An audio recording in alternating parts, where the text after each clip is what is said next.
Petroglyphs. What are they? Why am I personally interested in them? And should you be as interested in them as me? The last part will depend. I'll tell you a little bit about petroglyphs, and then you can weigh your options on whether or not you're as interested in them and want to learn more or not. Timber Adventures tries to cover trips, locations, history, cultural significance, and one of my favorites, rock art. So imagine that you're coming down a river and little population in the country, and you're traveling by these larger boats and you're exploring the riverbanks. You're finding these new lands and you lay sight on this elaborate rock facing out into the river with this large, lightly tan colored symbols of all sorts visibly standing out, carved into these huge stones. That's what the first explorers witnessed in 1749 on the Allegheny River. What did they see? When discussing petroglyphs in a short video, it is a process of oversimplifying a very complex topic. Petroglyphs are images that have been placed upon a stone surface using one of the following methods: pecked, inscribed, pecked and grooved, engraved with metal tools. But essentially, a petroglyph is a form of rock art where an image, symbol, or some other type of design has been placed upon a rock surface. I've had an interest in petroglyphs for a very long time, prior to my involvement with what I consider recreational archaeology on an amateur level. A couple of years ago, I had the opportunity to work on a petroglyph project with 3 members of a local archaeology chapter. I didn't hesitate to take advantage of the opportunity and asked if I could tag along. They tolerated me, and eventually I went to many different sites and had a chance to immerse myself in just about everything petroglyphy. What I encountered was far more than I imagined and extremely rewarding. I was assisting 3 professional archaeologists who have well over a century in archaeology experience between them. They are working on a project as part of a Pennsylvania State Historical Preservation Office. It is a resurvey of prior sites, and it includes new sites. It's a study, and it will literally be a cornerstone of future defined history of petroglyphs. It will include details of locations, types of glyphs found, and all the details about appearance, along with photogrammetry or extremely high detailed and almost 3D-like imaging of the stones. It will include detailed maps and documentation. Some of this will be held at a private access level for information for the preservation of the integrity of the sites. This will all be the history of petroglyphs identified in a portion of Pennsylvania's Upper Ohio River region. One of the most difficult aspects of presenting this info to you is a great deal of the petroglyphs that I visited and have photographs of and detailed information. I won't be showing any of it or sharing info such as locations and such. Probably not even specific information about the glyphs themselves. Eventually, all these details are going to be available for people to access and see online in detail.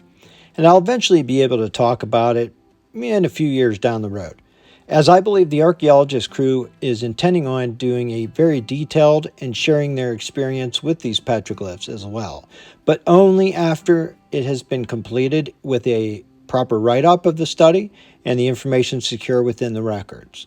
So I'll keep showing throughout this video historic carvings that we've come across throughout our many locations, as they're carvings as well, and they're interesting because they are cut into stone, and it gives us an idea of what we do as social creatures now, which is no different than what Native Americans did years ago. What have I learned or started to learn? Well, I began learning the methods of how these petroglyphs were made, what they're made with, and identifying whether they were hand-pecked and then grooved, only pecked and not finished, or whether metal tools were used. So let's check out those terms I just used. Pecked. This is a process of taking a very hard type of sharp stone. You use another stone to hammer on that one. The other one is called a hammer stone. So these are used to make these small individual indentations or pecks. They are freestanding, not connected. Often they would begin with this pecking process, and they would possibly then peck closer together to get them connected. But often they would take another stone and use it to groove along the pecked areas repeatedly, forming the shape, the symbol, or whatever they might have been trying to incise on that rock. couple other terms that are going to come up: pre-contact and post-contact. Pre-contact is Native American history that took place before the Europeans stumbled into the continent. Post-contact is when the Native Americans began having contact with the clumsy Europeans that tripped into their area. During this time, they were introduced to metal tools, and that would make their carving easier. How were they carved? I've experienced petroglyphs that have been pecked, some that are pecked and grooved, and then some that have been made with metal tools. The Native American pecked and grooved were sometimes easy to identify. Other times, we would find something that looked far different than any European would visualize it. A carving that had more abstract look to it, and often those can be easily identified as Native American. But we would find one that appeared to have been carved with metal tools. Do we define that as Native American but carved with metal tools? Maybe, but keeping it consistent, some are simply defined as undetermined. It's a gray area. And it's only a gray area because we have a distinct fine line of metal tools being introduced to the Native American culture. That leaves a small margin of question with no positive 100% way of saying, yes, this was definitely carved by a Native American with a metal tool. Because we wonder, was it Native American carved or was it European carved? Personally, I do believe that we have Native American petroglyphs carved with metal tools. And I base that opinion on the appearance of the actual carving. An example, a European saw things on concrete terms. A bird looks like a bird. A person looks like a person. An eclipse was probably something they experienced and did not draw. The indigenous peoples often saw things in a far different way. They have diverse imaginations and they experience their images far different than any European, and this allows you to tell, in most circumstances, what has been European carved as opposed to indigenous. There's also a question as to, can the metal tool engraved look be duplicated using the proper types of stones to carve with? Can I use a stone to carve this so precisely that it may have the same cuts that a metal tool might have, which is usually a V-like cut, more defined edges, a little more geometrically straight? There are studies out there that have shown that you can do very close duplications to the look of metal using stones. I've seen mention of this study in Edward Fenwick's book. The group that I am merely assisting with right now in this petroglyph project have the intentions on doing an experiment to see if they can duplicate the results with varying metal and stone materials to carve. Hopefully, with these prior studies and possibly confirmation through actual experiments that they're going to do, we can define some of these with a more accurate and precise definition. What did we find when we went out looking at these petroglyphs, and what do they look like? Well, petroglyph sites have been predominantly found near water sources. More accurately, major rivers, transportation routes of importance, maybe near incoming runs where there's rivers, springs. They can usually be found sometimes on hilltops or ridge tops overlooking a riverway, or just nearby. Maybe not right on top of the river, but in the area of known habitation or occupation. We found them along what looks like trade routes or portages of travel as well. So I'll discuss in detail only the sites that are clearly known and reviewed in excess by many different studies, documentations. Some of these sites are scattered for everyone to see in social media and on the internet. And those are the sites that I'll be discussing only.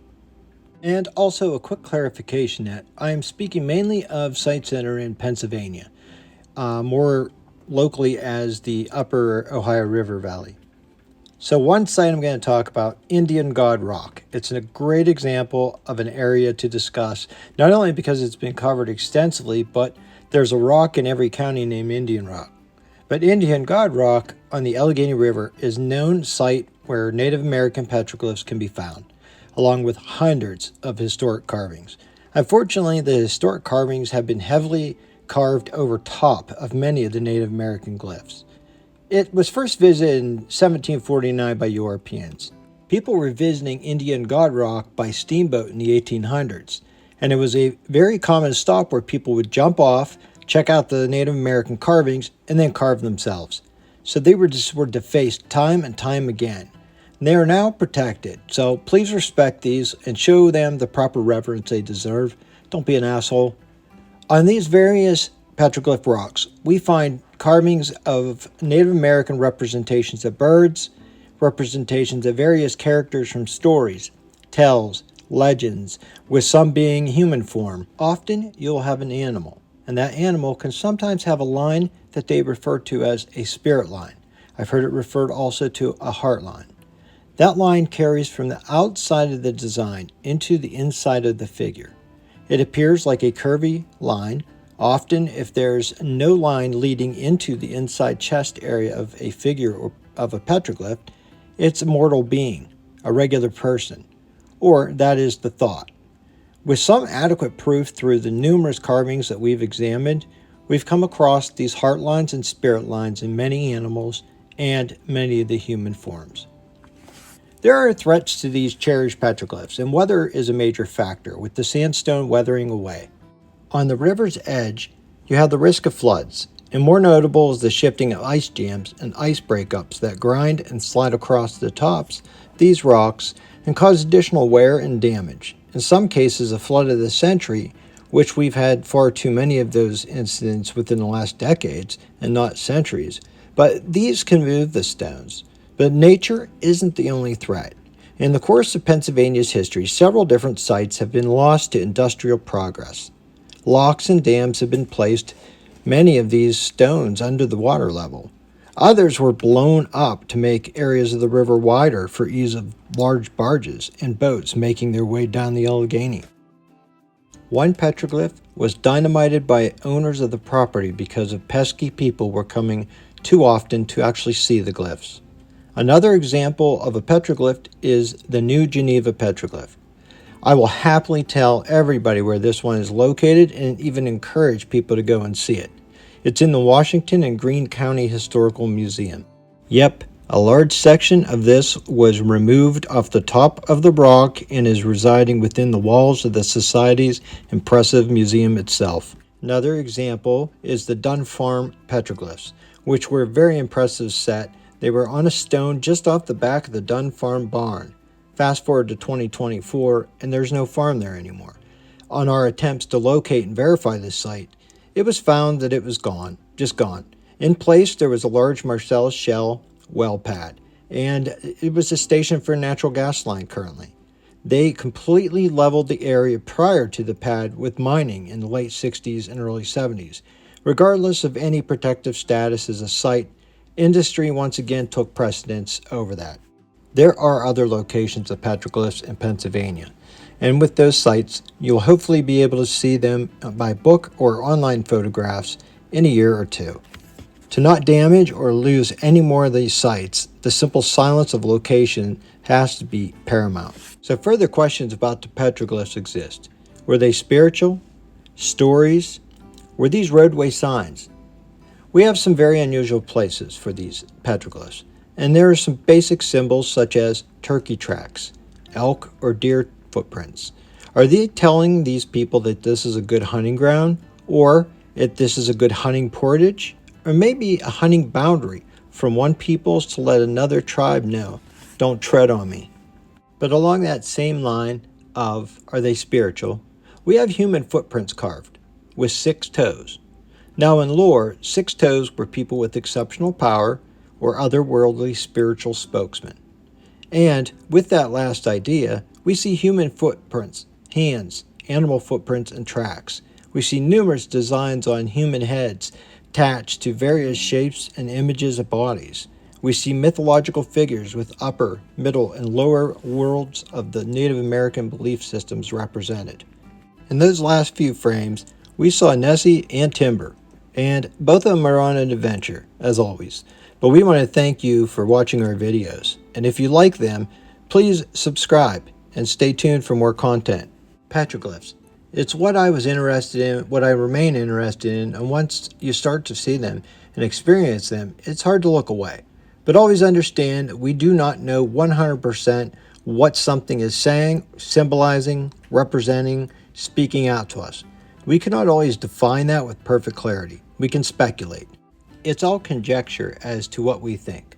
But We do not know definitely what it is saying or representing. I'm an Occam's razor fan, and sometimes I take things as they look. It's often the simplest answer that may be the correct one. But we do not know exactly what's trying to be conveyed in some of these petroglyphs. And it is that unknown that keeps me coming back for more. Is all the information I covered 100% accurate? Probably not. I've made mistakes along the way, guaranteed. And if you're saying that, it's good. Because it is that kind of open thinking when looking at petroglyphs to have ideas and further thoughts on what something may be. We do not have these individuals to go back to and ask. They are gone. They've been dead for over 1,000 years or longer now. The people are no longer here. The tribes are no more as well. They've been conquered or assimilated into other tribes and groups. They've been split from their origins, and they're not to be. Their ideas are left only in stone. If you have an interest in Native American culture and heritage, reach out to your local history center, reach out to your local archaeology chapters within Pennsylvania. There are several, and you can look these up on the Society of Pennsylvania's website to see which one is closest to you and get involved. October is Archaeology Awareness Month, so please take advantage of it.